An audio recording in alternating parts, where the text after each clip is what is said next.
Hi hello everyone, welcome to my channel. ఇవాళ recipe వచ్చి cake.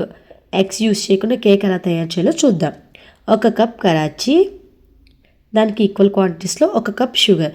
తీపి కొంచెం తక్కువ తింటాం అనుకున్న వాళ్ళు 1 కప్పు షుగర్ను కూడా వేసుకోవచ్చు.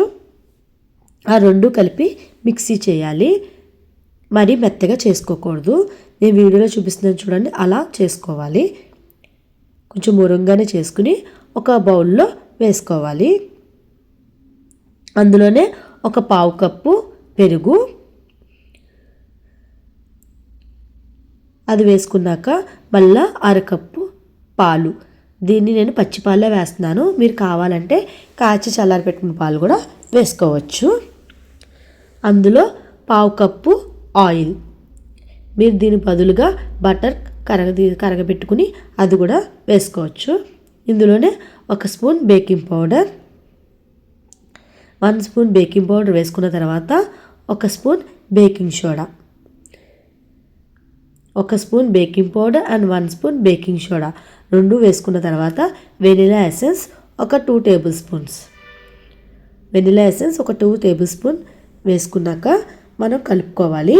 ఉండలు అవి లేకుండా లోపల మొత్తం అంతా కలిసేటట్టుగా చూసుకుని కలుపుకోవాలి.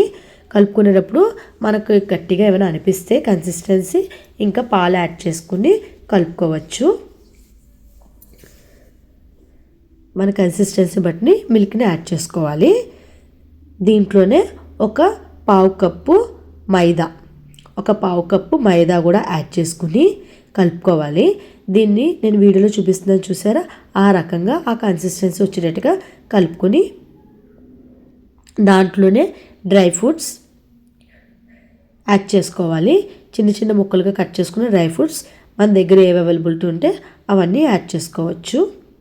అది కూడా వేసుకుని కలుపుకొని పక్కన పెట్టుకుని ఒక స్టీల్ది బౌల్ కానీ లేదా బేకింగ్ ట్రే ఉంటే అది కానీ తీసుకుని దానికి గీ అప్లై చేసి తర్వాత దానిపైన మైదా జల్లి మనం పక్కన రెడీ చేసుకున్నాం కదా ఆ మిశ్రమాన్ని అంతా ఇందులో పెట్టుకోవాలి. తర్వాత దలసరిగా ఉన్న మూకుని తీసుకుని దాంట్లో ఒక ప్లేట్ కానీ లేదా స్టీల్ది కింద ట్రే వేసుకుని దానిపైన అది పెట్టి ఒక 35 మినిట్స్ 40 మినిట్స్ వరకు మీడియం ఫ్లేమ్లో దాన్ని ఉడికించుకోవాలన్నమాట. తర్వాత ఉడికిందో లేదో చూడడానికి ఫోర్క్తో కానీ లేదా టూత్పిక్తో కానీ గుచ్చి చూస్తే మనకు అంటుకోకుండా ఉండాలి. అంతే, అలా అంటుకోకుండా ఉంటే మనకి రెడీ అయిపోయినట్టే. ఎంతో టేస్టీ అయిన కేక్ రెడీ.